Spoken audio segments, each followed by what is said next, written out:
दिल्ली में कथित शराब नीति मामले में तत्कालीन मुख्यमंत्री अरविंद केजरीवाल मंत्री मनीष सिसोदिया सहित 21 अन्य राउज एवेन्यू कोर्ट ने बरी कर दिया है। आदमी पार्टी के प्रदेश उपाध्यक्ष उमेश त्रिपाठी ने अपने आवास पर पत्रकार वार्ता आयोजित कर बताया कि मोदी और शाह के द्वारा दिल्ली की सत्ता में आने के लिए पिछले 4 सालों से ईडी सीबीआई का गलत इस्तेमाल करके एक फर्जी शराब घोटाला केस तैयार किया गया था। रेवेन्यू कोर्ट का शायद आज तक ऐसा फैसला आया नहीं। अभी तक माने आम आदमी पार्टी को इतना बदनाम किए कि हम लोगों को लगता था कि अब मुंह दिखाने लायक नहीं बचे।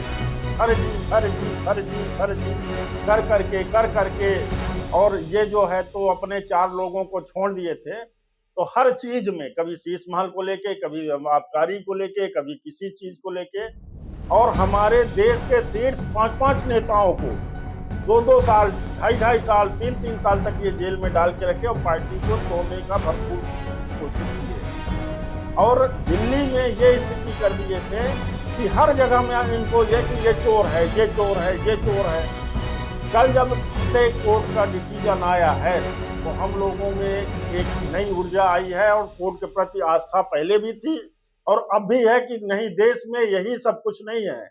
अभी देश में न्यायपालिका जीवित है और ये मोदी जी की, अमित शाह के दुष्प्रचार का और ये दंडात्मक इनके जो कार्रवाई है उसका कहीं न कहीं कोई बैठा है कि वो न्याय करने के लिए हम लोगों के लिए हम भी सक्षम है। और नहीं तो ये हमारे दिल्ली चुनाव के पहले, हम दिल्ली में थे, दिल्ली चुनाव के पहले हम लोगों को वहां पहचान के घुसने नहीं दिया जाता था कि ये तुम लोग, माने पुलिस रोक लेती थी।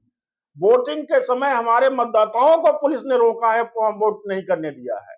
और एन क्रेन इनको सिर्फ दिल्ली की कुर्सी चाहिए थी। और कल जिस तरह से रेवेन्यू कोर्ट के माननीय जज साहब ने कहा है कि आम आदमी पार्टी कट्टर ईमानदार है और उसने प्रमाण पत्र दे दिया है कि आम आदमी पार्टी देश में कट्टर ईमानदार पार्टी है। एक जज के मुखारबिंद से ये शब्द निकले हैं, सरस्वती जी विराजमान हुई हैं। बिल्कुल इससे बड़ा और सर्टिफिकेट क्या चाहिए। उन्होंने स्पष्ट किया है कि अरविंद केजरीवाल देश में एक कट्टर ईमानदार नेता है। उसके बाद हम लोगों में जो उत्साह और उमंग, तो उसी की खुशी और उसी की एक तरह से चर्चा के लिए हम आप लोगों से निवेदन करके एकत्रित हुए हैं और आगे की अब रणनीति बनेगी।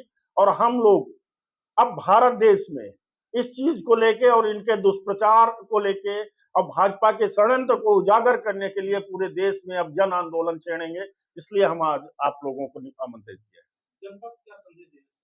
जनता को सिर्फ इतना निवेदन, संदेश नहीं है, मैं निवेदन करूंगा कि एक बार इनके दुष्चक्र से बाहर निकलिए। ये सिर्फ हिंदू मुस्लिम मंदिर मस्जिद भारत पाकिस्तान के अलावा इनके पास कोई नहीं है। ना आपके बच्चों को अच्छी स्कूल दे सकते हैं, ना अच्छा स्वास्थ्य दे सकते हैं। और महंगाई पे, जो बढ़ते हुए महंगाई पे इनका कोई नियंत्रण नहीं है। विदेश नीति इनकी फेल हो चुकी है। आप देख रहे हैं ये ट्रंप के सामने मुंह नहीं खोल पा रहे हैं। ट्रंप इनको बिल्कुल अहुआ बना के और ये ट्रंप जिंदाबाद करते जा रहे हैं। वो अपने यहाँ टेरी ठोके जा रहे हैं। तो अब आप लोगों को सिर्फ आपके माध्यम से मैं जनता से निवेदन करूंगा कि इनके दुष्चक्र से बाहर आए और पहचाने कि आप देश में कौन पार्टी आपको आगे ले जा सकती है, आपके बच्चों को बेहतर भविष्य दे सकती है। तो आप ये कहना चाहते हैं जी, सत्ता में बने रहने के लिए इस तरह से 100, देखिए हर जगह आप देखिए, दिल्ली के चुनाव के बाद इनका वो शीश महल करते थे, कहाँ गया? दिल्ली के चुनाव के बाद सारी सरकार नगर निगम से लेके और इनकी है, ये आज पूरा ताकत लगा डाले पर 1 रुपए का इल्जाम नहीं लगा पाए, कहीं पे एक सिद्ध नहीं कर पाए कि हाँ अरविंद केजरीवाल के ऊपर कोई दोष है। इसके बाद बिहार से देखिए, हरियाणा देखिए, महाराष्ट्र देखिए, जहां भी आप जाएंगे चुनाव के पहले SIR लाएंगे, वोट से करेंगे और जनता को बरगलाने के लिए इनसे जो दुष्चक्र हो सकता है सारे हथकंडे अपनाते हैं। बिहार में चुनाव होता रहा, 10-10 हजार रुपए ये बांटते रहे और देश का चुनाव आयोग आंख में पट्टी बांध के गंधारी की तरह बैठा रहा और वो इनको रोकने की कोशिश नहीं किया है।